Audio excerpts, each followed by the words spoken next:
Okay, good morning, everyone. My name is Ryan Dividock. I'm the supervisor for the Planning, Zoning, and Land Use Unit here in Oakland County. Welcome to today's virtual planners gathering.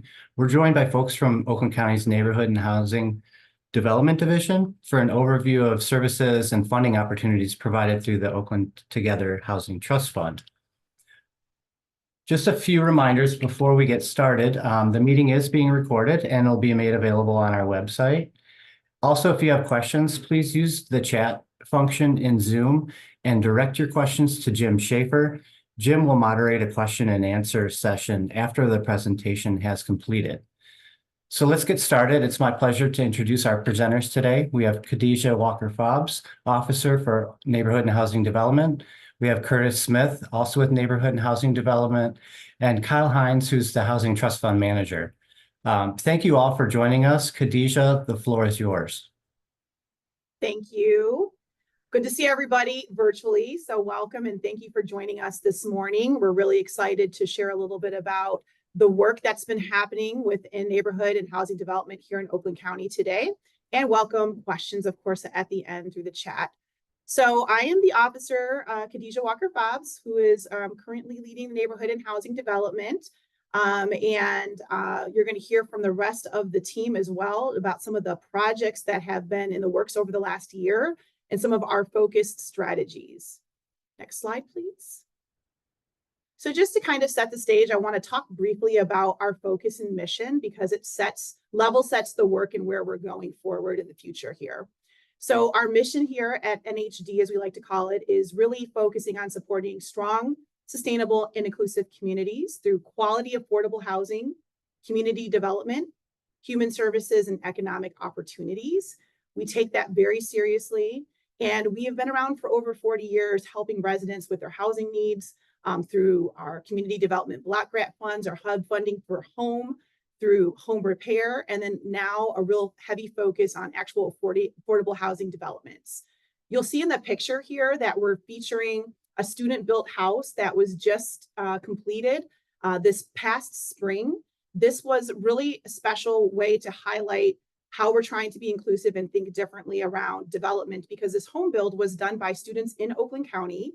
And this house is now for sale. It was in partnership with Venture and Oakland Livingston Human Services Agency. And so this was just an exciting time where the students built the home. We were able to participate in the actual move of the home. It's in Pontiac. And it's a home that is now for sale for somebody to get into their brand new house. And so this is the way we like to kind of feature and look at pulling in the community and bringing in some ways to be inclusive around economic opportunities. Next slide, please. I'm going to hand it over to our chief, Curtis Smith, who's going to talk to you about our CDBG project. Okay. Good morning, everyone. Again, I am Curtis Smith. I'm the chief here at Oakland County's Neighborhood and Housing Development. And I'm especially excited to be with this group because I also, as many of you, am a planner. And I can't think of a better crowd to present to this morning. Essentially, we do quite a few things over here at Neighborhood and Housing Development. And we're going to talk to them. We also receive community development block grant funds, also known as CDBG, which many of you are perhaps familiar with. We have 53 communities that we work together with.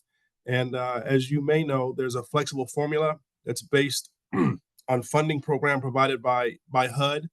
And these funds are used to meet national objectives of HUD and to help our communities become more vibrant and economically viable.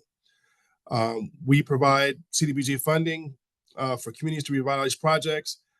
Our communities decide themselves how they want to spend their funding. We just ensure that the activities are eligible as HUD activity or CDBG activities, and we also make sure and monitor that the funds are being spent properly with the communities and that there is plenty of documentation. Next slide.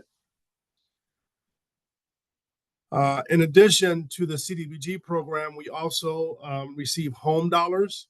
And some of the items that we use the home dollars for are for our home improvement program. These are single family owner-occupied and owner-occupied duplexes. Eligibility for the home repair program is based on income, and we follow the HUD guidelines. And some of the other requirements are that the property taxes be current that the mortgage is current, and we offer a 0% deferred loan up to $23,000 with also no payments. And we work on the house, and we address essential health and safety repairs, roof heating systems, water and waste systems. Because Oakland County is such a big and diverse community, we work on older homes as they are attached to sewers and water hookups, and we also work doing engineered septic fields and well assistance in terms of repairs. We also address lead-based paint issues, and we also work with local code enforcement officers when households are having code issues. We can sometimes come in and help mitigate tickets and citations and such. So that's what we do here on one part of our program. And I'm going to hand it over to the next slide, and Khadija will talk a little bit more about some other stuff we do. Another important component of our HUD funding supports the Emergency Solutions Grant. And our Emergency Solutions Grant is it's not a large pot of funding, but it is a very key and strategic pot. It allows us to assist those who are homeless or at risk of homelessness with a focus on becoming stably housed. It helps us support the operation of shelters in Oakland County and warming centers for the homeless. There's also funds that are allocated for rapid rehousing services for those who are extremely low income, those who are in short-term rental assistance. Part of that is also the database that is required through HUD, where we collect data on demographics and those that we're serving. So we really know the impact that the funding is utilized for. Next slide, please. Related to that is this division over the last year and a half has really drilled down on ways to be more comprehensive around supports for those individuals who are homelessness or at risk of being homeless. So part of our larger strategy is not only using and drawing down on those HUD dollars in a way that's going to make the largest impact, but also convening stakeholders together who have vested interest in making sure we have good affordable housing projects and that we have a good ecosystem as a whole for homelessness and getting people into great stable housing situations with the necessary supports that they need. So with that, I chair the Blueprint to End Homelessness here in Oakland County, along with the executive director from our Continuum of Care, Alliance for Housing. And we've been focusing over the last year on convening stakeholders together with a focus of ending homelessness through prevention services, health services, reforming the system of care and the things that are not working, trying to remove some of the barriers that people face when they're trying to access shelter or housing supports. And we're really focused in this next year on creating a closed loop of support. The Blueprint to End Homelessness represents a collaboration of multiple stakeholders and providers. So it's not just the shelters. Our regional transit partners are at the table. Healthcare partners are at the table. Partners who are focused on legal aid services, just the whole gamut are at the table, working diligently each quarter to move the needle on very tangible goals that we have. If you'd like more information at a later date, just put it in the chat and we can make sure to add you to our list. We meet quarterly. One of the key goals that we have achieved through this Blueprint to End Homelessness is establishing the Oakland County Housing Trust Fund. So that was one of the original goals and part of the continuum of support and housing care. And so I'm very pleased to share that that has been successfully met. And we are going to talk more about the wonderful projects, the very strategic projects that have come out of that trust fund. And with that, I'm going to hand it over to our Housing Trust Fund Manager, Kyle Hines. Hello, everyone. Thank you for having us come talk about the things that we're doing and how we got here and what our plans for the future and how we can all work together to continue the success that we've had so far. But just a little bit of background on the Housing Trust Fund. It was funded with $18 million of ARPA SLFRF funds and a $2 million annual appropriation of general funds from the county. And we can work on all different types of projects from single family for sale up to multifamily rental, so long as everything we invest in results in the development of an affordable and or workforce housing unit. And this is, we definitely have to continue to do our work because I think this was 2021, there were over 11,500 additional units of affordable housing that we'll need to have over the next decade. And of the more than 150,000 renters in Oakland County, 42% of them are actually paying more than 30% of their income towards rent, which is considered housing cost burden. So there's less funds available for healthcare, healthy food, education, and just transportation and other issues. So that's one of the leading factors that causes people to become and experience homelessness. So the Housing Trust Fund, we partner with developers, other governmental agencies, and local communities to invest in housing developments that promote the following 6 kind of goals, which is to create positive, healthy outcomes, deconcentrate poverty, serve as a catalyst for economic development, provide opportunity to emerging and historically disadvantaged businesses that are in alignment with our community partners' goals, and provide affordable housing options to the backbone of the Oakland County workforce. So when Khadija said that we're working at the blueprint with all different other departments, this extends to the Housing Trust Fund, where we're working with our Economic Development Office, our healthcare providers, transportation, and other other CVTs and resources. As you'll see, these projects don't get done without partnership and commitments from our local CVT partners and our development partners. So we're definitely not siloed. We're all working together, and that's why we're super happy to be able to explain and talk about the work we've done so far and moving forward. So if you want to hit the next slide. So how it works. In general, the Housing Trust Fund and the projects that you'll see today provides long-term gap financing to eligible, affordable, and mixed income housing developments. This long-term gap financing currently is generally around 1% interest rates for 30 to 40 years. This may be changing in the upcoming months depending on new allocations of funding, but right now that's what we've been working on, and it's been very successful, as you'll see. The projects are received through an open application process. Housing Trust Fund staff and other staff here that at the county that have real estate and affordable housing experience all confirm the financial gap, the project feasibility, and the alignment with our housing goals. So we review them and we score the applications and then make recommendations to the Housing Trust Fund board and then the Board of Commissioners to review and ultimately approve the HTF investments. The Housing Trust Fund board is a 7-member. Ooh, my lights went off. Got to start moving. Anyways, we have a 7-member board that is made up of community members that have experience in real estate development and affordable housing and real estate finance, and they review that. Any investment over 1.5 million ultimately goes to the full Board of Commissioners to consider and approve through the standard miscellaneous resolution process. So our housing trust funds, and you'll see that we've leveraged quite a bit, but all of our projects, we just take a sliver of the project cost. We combine our resources with developers that are using other sources like the low-income housing tax credits, federal home and CDBG grants, MISHDA and MEDC financial resources, traditional debt and equity, and then also financial support through pilots, brownfield TIF, neighborhood empowerment zones, etc. So you in the planning community may also be brought in on, these are more financial mechanisms, but it does have to sometimes go through the planning process and ultimately your city commission and city councils and township councils, village councils. So I wanted to highlight that because none of these projects really work without having these financial sources to plug the gaps, because when you're providing affordable housing, that means you're not making the 100% of the market that rents that you could have. So you have to plug that gap.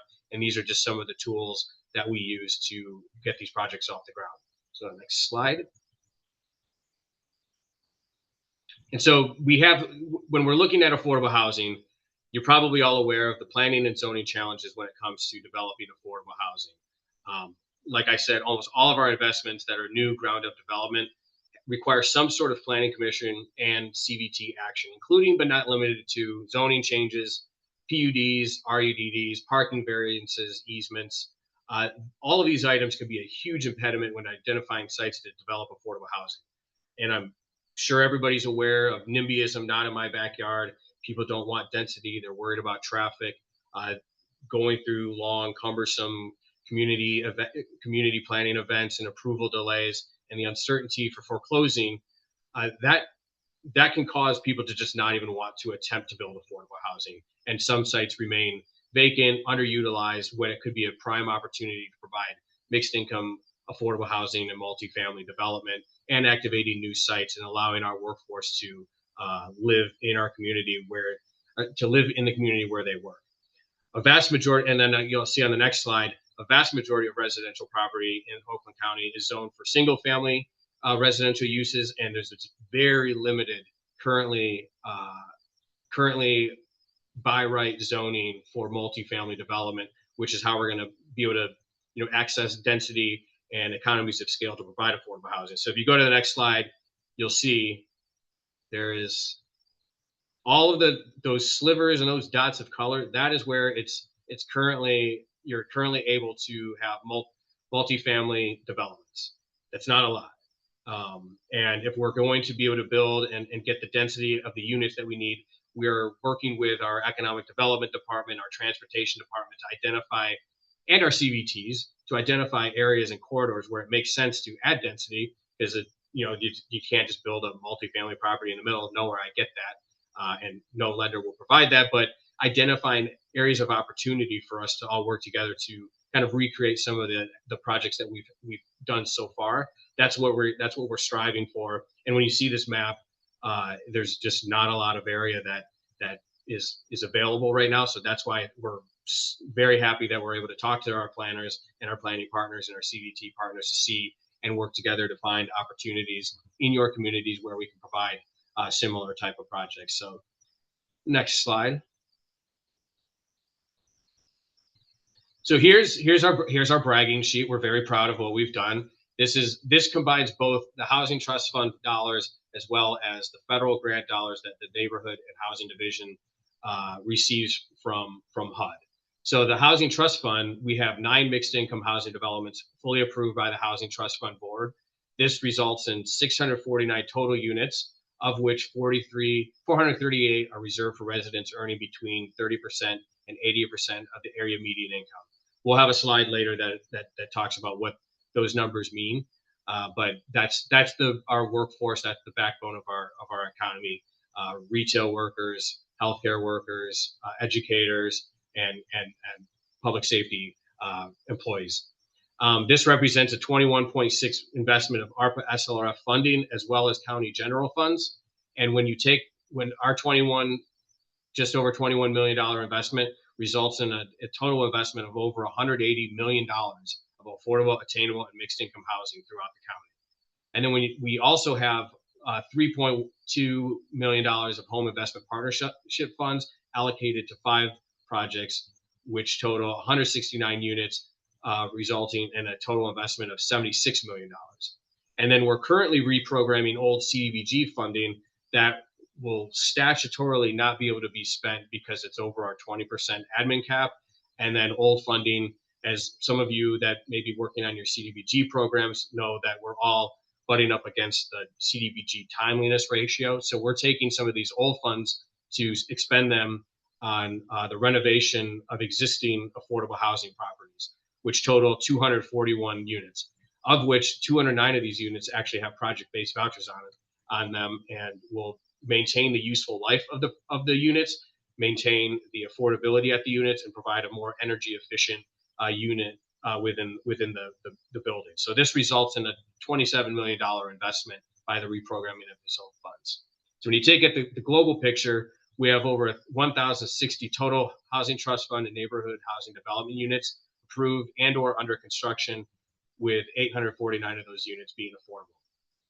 When you take all of this together, the total investment is $283 million into affordable and mixed income housing throughout the county. I love being able to leverage these funds, because it doesn't take a lot to get these projects off the ground. It just takes everybody saying yes and having community, developer, and everybody on the same page to get the project going. So if we could start going to the next slide. So here's what we have going. This project is on the border of Pontiac and Bloomfield Township. It's called Westwood South. It's a 72-unit mixed income multifamily development.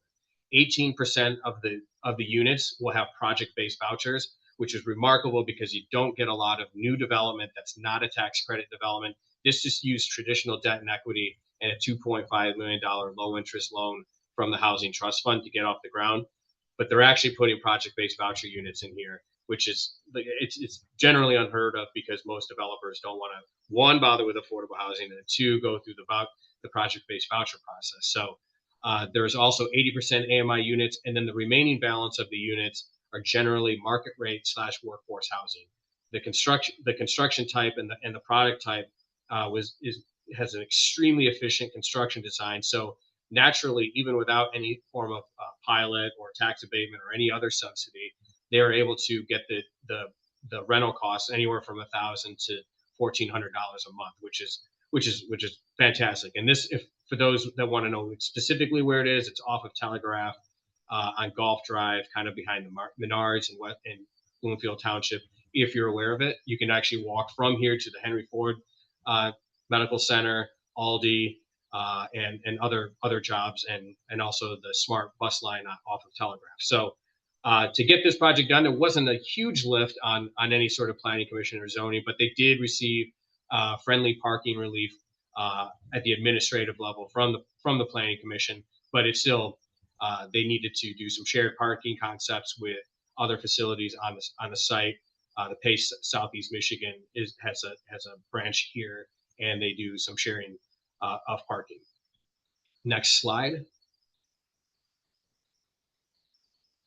This is a project I'm very happy to say that we had a groundbreaking on. This is an existing historic development that we needed to, that we actually broke ground on the renovation last Friday. It's a 50-unit mixed income multifamily rehabilitation of a historic property in Pontiac. It activates a long vacant property owned by the OC Land Bank. I think it's been vacant since about 2008, 2009.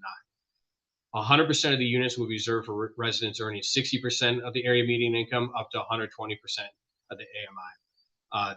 This was a $3 million investment of the Housing Trust Fund in partnership with the Oakland County Land Bank, Michigan Missing Middle Funds, and a CRP loan from the MEDC. We also got to partner with a minority and woman-owned business developer, Ronita Coleman. If you've opened up Cranes in the last few months, you've probably seen her written up. She's a fantastic developer and the only one that's kind of come to the table to be able to get this long vacant site off the ground. So to get this done, we needed a parking reduction. We did a brownfield TIF and also a neighborhood empowerment zone. So there's a lot of different activity that required the city of Pontiac support, and they were instrumental in helping us get this all work together to get this project back to, I guess, what you would call its 1929 glory days. Next slide. And then we have, these are two, we actually broke ground on Walton Oaks. And this, I'll describe this project as a neuro-inclusive community in Rochester Hills. They've started the site work. There's 11 for-sale homes at this site. And then 3 of those homes are actually reserved for intellectually and developmentally disabled adults. These are for-sale homes that will provide housing permanence to adults with IDD adults, so that when their families and caregivers may pass, they will have housing permanence. Too often, IDD adults find themselves in group homes and other operations that aren't what we would consider permanent. So by having these homes actually be owned by the IDD adult and also deed restricted in perpetuity, that they must be reserved for IDD adults, provides that housing permanence for these. We have a sister community that will have 57 total units with 24 units reserved for IDD adults, and that should break ground in March. Both of these required planning and city site plan approval, and there was also needed to have a confirmation and approval of conformity with their city's mixed-use overlay zone. I am not a planner and I don't work for the city of Rochester Hills, so don't ask me about the specific and unique characteristics of this overlay zone. All I know is that we met it and we have all of our approvals in place, and we're very excited to be providing these units to provide that housing permanence for IDD adults.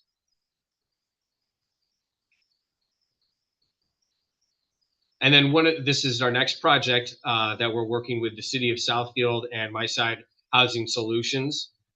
It's called Wellspring, and it's 72 units of permanent supportive housing for adults and residents in recovery from opioid and other addictions. This development kind of absolutely meets our goal of providing healthy outcomes for our residents through the provision of affordable and supportive housing. We're providing a $2.6 billion housing trust fund investment in partnership with Mishta LIHTC funds, the Southfield Housing Commission, and Mishta project-based vouchers. This isn't technically a minority or women-owned business developer. However, we are working with a nonprofit community housing provider. This required a residential unit development district to allow 72 units. It was an assemblage of R2 single-family zone land. The city and the city of Southfield was very helpful in getting us across the finish line. To have the support from a community like Southfield to be able to provide permanent supportive housing and project-based vouchers for adults in recovery, it's just a testament to their commitment, and we're certainly grateful for their participation, and very excited to be able to put $2.6 million of county housing trust fund investment into the project.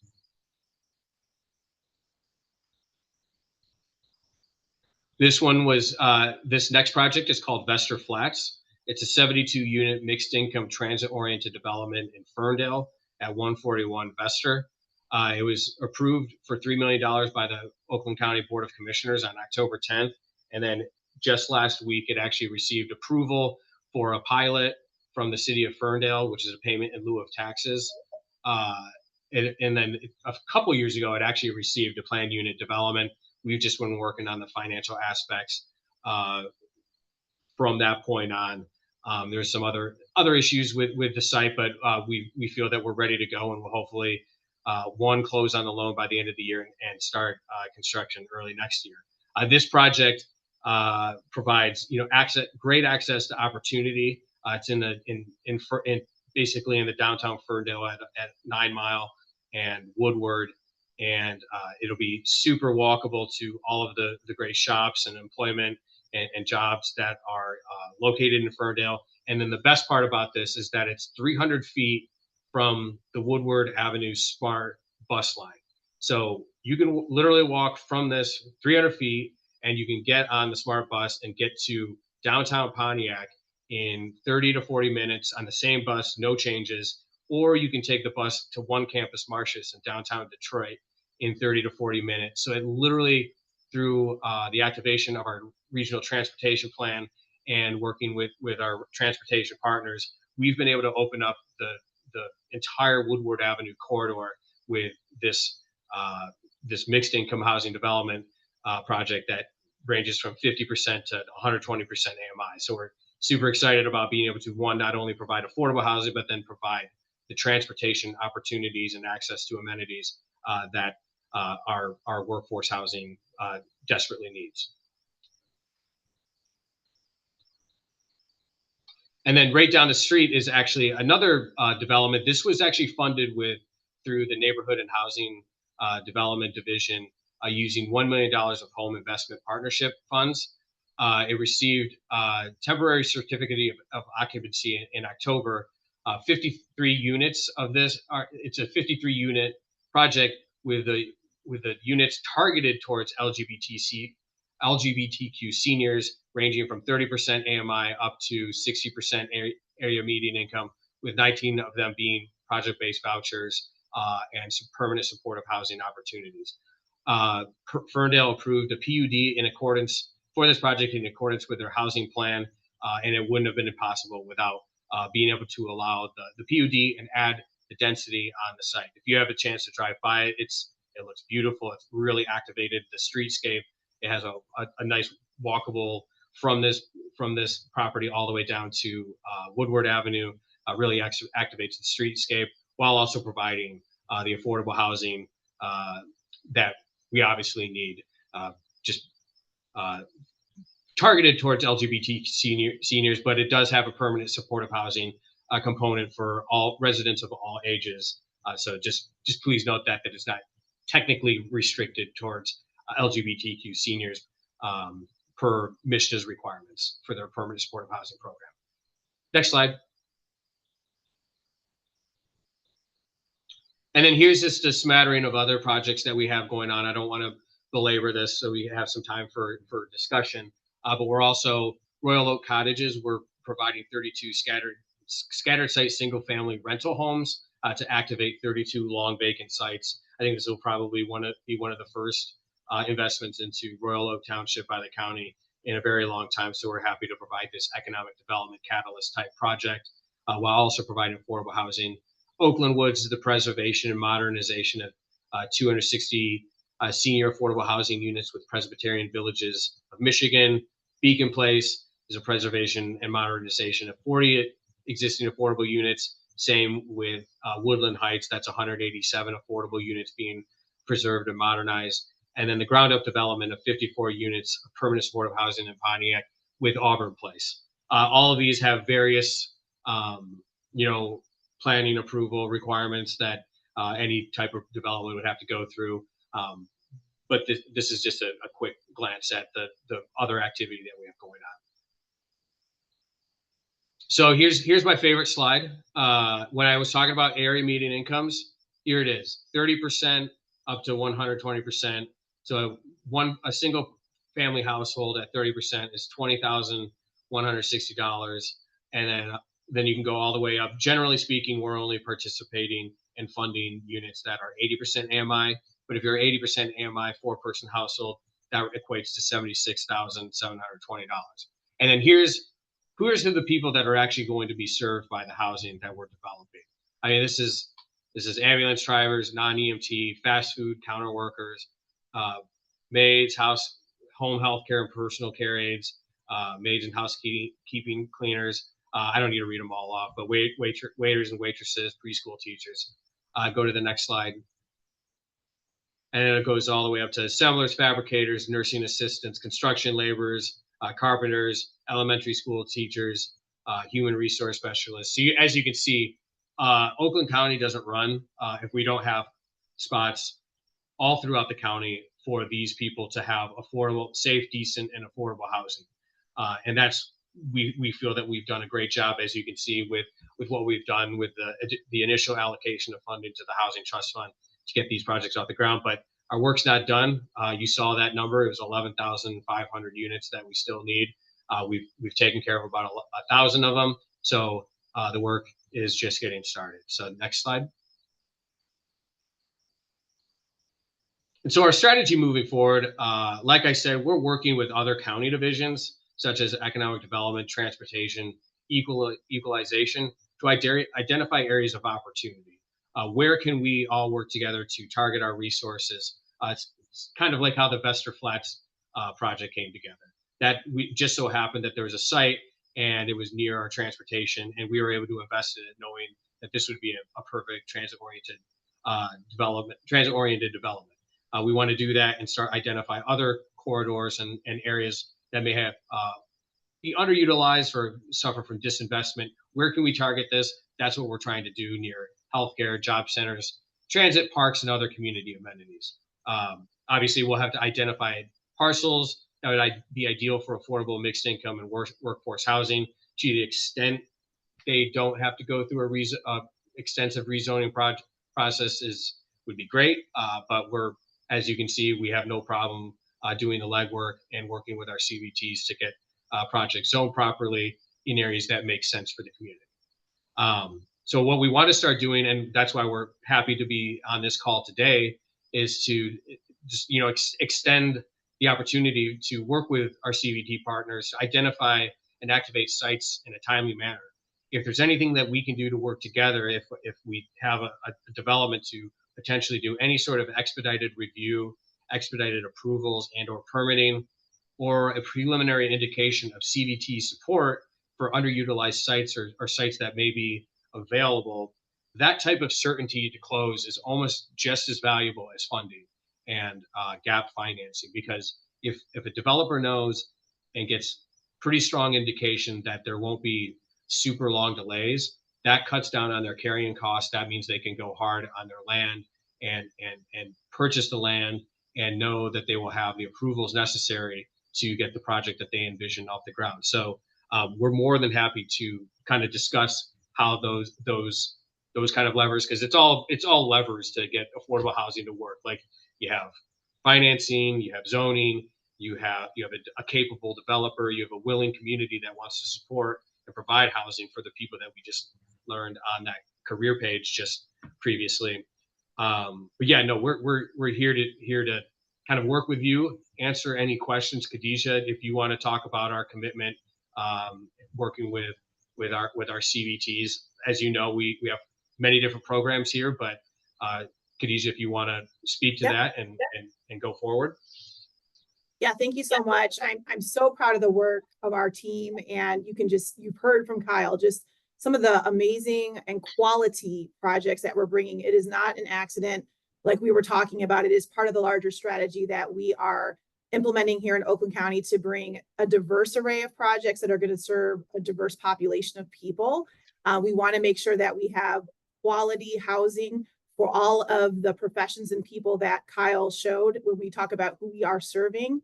But we also are being very strategic about making sure that there are housing supports in place at all levels. I shared a little bit in the intro about some of the work we're doing to address homelessness and prevention and housing stability. And now you've heard the full kind of continuum of how we're addressing affordable housing in all of our different CVTs, working in partnership. We want to continue to strengthen those partnerships. So as Kyle said, please do not hesitate to reach out to us, talk through projects. If you have a project or there's something that you want to explore, we are available to have those conversations.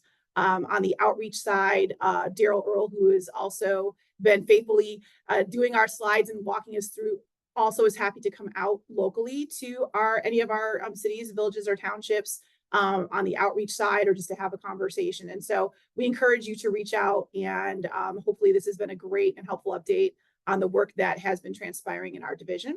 And with that, I will pause, and I think we're going to open the floor to Q&A. All right, excellent. Great presentations. Thank you very much. We do have a number of questions. First off, what student group built the home that you highlighted?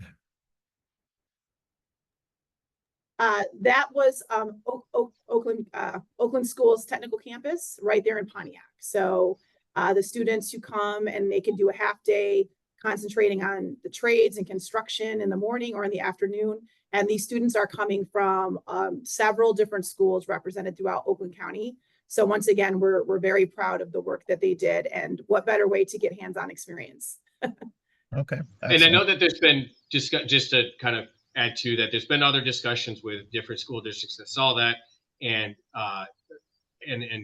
communities that saw that, and we're more than happy to try to replicate that. It was great. Like, they actually cordoned off like a portion of the parking lot, and there was just a house being built where everybody was parking, and then we put it on the back of a semi truck and moved it a few blocks down the street. It was great. And the students got to follow the truck as it moved down the street too. So this was real world experience for all of our future tradesmen. So we were excited about that project. Excellent. Next question. Since our My CPACE administrator has received a letter allowing CPACE financing as gap financing with HUD-based programs, has the county combined any CPACE funding for multifamily development on renovations with CDBG or other financing? I guess I'm not 100% familiar what CPACE funding is. I feel bad that I'm ignorant of this. But if it's a HUD program and it's a HUD authorized funding stream that can go towards that development, I'm pretty confident that we can find a way to make it work. Okay. I'll say that. Sorry. Yeah, we can put the question, the individual in contact directly. Okay, that's fine. Yeah, just give me a call. We'll make it happen. Just so everybody knows, our funding, we will, like, I've worked on a whole bunch of different HUD programs, and generally we have to subordinate our debt to various lenders and institutions. So we're here to help and come up with solutions and not be difficult. So we'll just, once I figure out more about it, I'll tell you exactly how we're going to make it happen. Okay. Next question is, what percentage of applicant developers who apply qualify for funding with the N&HD? For N&HD, I would say that almost all of that, so long as, and this is kind of why we have the open application process, so long as we have a verifiable development where all the sources funding are available, are committed to the project, and it's providing enough affordable housing that our investment, the amount of units that are restricted affordable are commensurate with our investment level. That's generally really all we need. And as long as it meets the community needs, those six, kind of targeted goals that we're looking for with the Housing Trust Fund, as long as it meets that, it's generally they'll qualify. I think what we run into is that there's projects out there that we like and we want to do, but the funding hasn't been identified, the sources aren't there, and we can't commit our funds to a project or close on financing without knowing that one, the financing is there, and then two, and this is huge for everybody on this call, if we can't get the appropriate zoning and we can't get the community buy-in to support the activities, then there's nothing we can really do. We don't have any say over local zoning. So we've had a few projects that we've tried to do, and the zoning just wasn't going to happen. There was a lot of community backlash, and we're here to support and kind of talk through, like say, hey, we'd really like to be able to have preschool teachers live in the community, and try to explain like what we're trying to provide, and that it's not the scary bad affordable public housing of the 1960s and 70s. We're doing things different. That's why when you see some of our projects, and it says we have X amount of affordable units and then X amount of market rate units, that is just showing that we're not trying to concentrate all of our affordable housing units into one project. We have a diversity of incomes on site, and not everything is completely and 100% affordable. Okay. Is there an interest in bringing in IRA financing for making these projects more sustainable, resilient, and with a much lower carbon footprint in accordance with Oakland County's climate action plan? There are several projects that we do have that are actually tapping into those funds. I think there was another loan. It might have been the GRRP program. I'm sorry, I don't generally work on the actual grant and application for the sustainability portions of the project. The developers work with their environmental and engineering consultants to do that. We certainly support that and have tried to identify different opportunities to provide affordability on site. I will say a lot, we have various projects. We have one development that I didn't highlight here that we're investing in home investment partnership funds, but it's supposed to be a net zero project, adaptive reuse. That's also in the city of Southfield. It does add a layer of complexity, but we are certainly committed to providing flexibility on our end to be able to combine our funds with the IRA resources and any other sustainability program out there that's available and eligible for a multifamily affordable housing development. Okay. And just to add to that, we also do consider that when we're reviewing those applications. So it's not a deal breaker, but it is something that we look at favorably and kind of consider when we're reviewing applications. We also work really closely with our sustainability department here in the county. So we have a lot of conversations, even with specific projects, to just talk about where their synergies are, or maybe the ability to tap into additional resources or funding. So just keep that in mind as well. Okay. For the preservation and modernization projects that you highlighted, are those all existing units or new units or a combination? Those are all existing units. Okay. Are there any community land trusts doing housing development? I've seen them on the west side of the state and up north, where housing is limited to households at 80 to 120% AMI, and then limits on their resale. So first question, are there any community land trusts in Oakland County doing this? And then with those AMI limitations? So I'm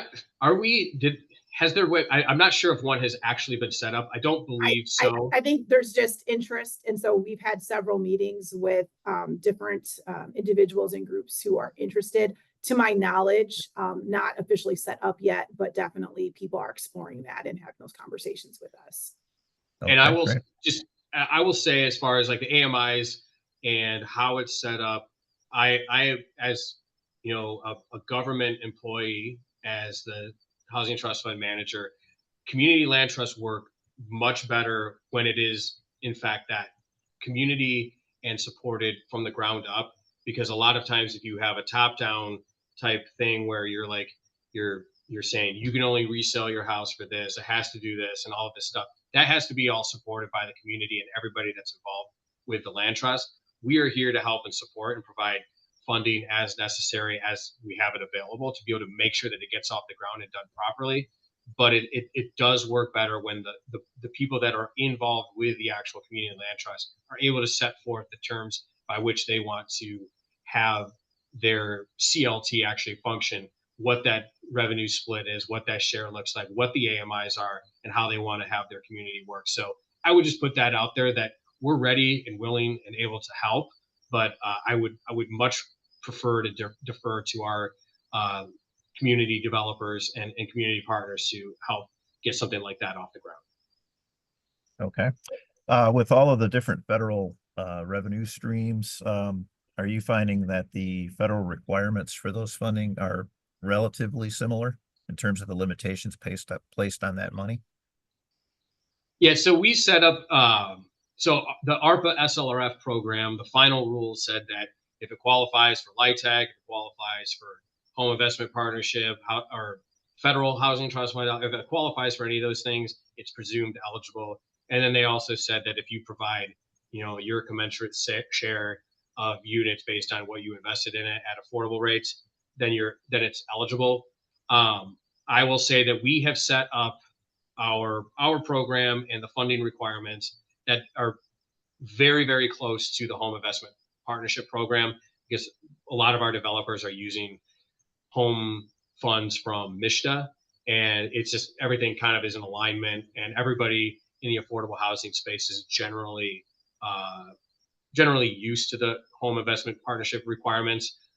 We don't require the same NEPA Part 58 environmental review, because that's just super exhaustive and very time-consuming process. Some of you may be involved with that and are aware of that. We do require that there's no contaminants on the site and that they can build on it, but we have removed that from it. But as far as tenant selection, income verification, confirming how residents are actually confirming that they are income qualified, we've just pretty much adopted that from our current home investment partnership rental underwriting guidelines. Okay. Next question.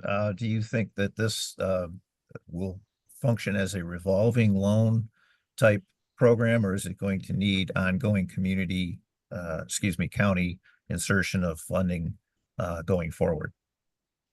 It's set up as a revolving loan. So we do all of the projects that you saw there are set up as, while they are long-term loans, they will eventually be repaid to the county upon sale of the projects. Generally, a lot of them have tax credits, so they'll have a 15-year compliance period, and then all of our units are deed restricted for at least 20 years to maintain affordability for that amount of time. Once they, and as long as the loan is outstanding, they also have to comply with our program requirements. They will come back to us. Some will come back quicker than others. It's affordable housing, so there's just not a ton of cash flow to repay our subordinate debt, which is basically contingent on the availability of surplus cash at the project. But generally speaking, we'll start having funds come back in within 5 years, and we can take those funds and start reinvesting them elsewhere into new projects. We're also committed to working with our business partners, banking partners, foundation partners, to be able to identify other options and sources of funding that may take a different form of how we allocate the funds. But we fully expect that these funds will all come back to the county and will be reinvested. Okay, excellent. But if anybody wants to give us more money, please do so. Yes, we're super open to more funds, and yes, that revolving loan structure will continue. But we are always seeking additional funding to continue these great investments. All right, well, that's the last question I see in the chat. So Ryan, you want to wrap us up? Yeah, let me get my video here started. Here we go. All right. So really just wanted to thank Khadija, Kyle, Curtis, all of you for joining us and providing your insights and expertise. And I want to thank all of you for joining today, and I look forward to seeing you at our next scheduled planners gathering, which is on December 2nd. It'll be a presentation and discussion on the 2024 legislative and judicial updates. So again, thanks for joining us today and have a wonderful, wonderful day. Thanks.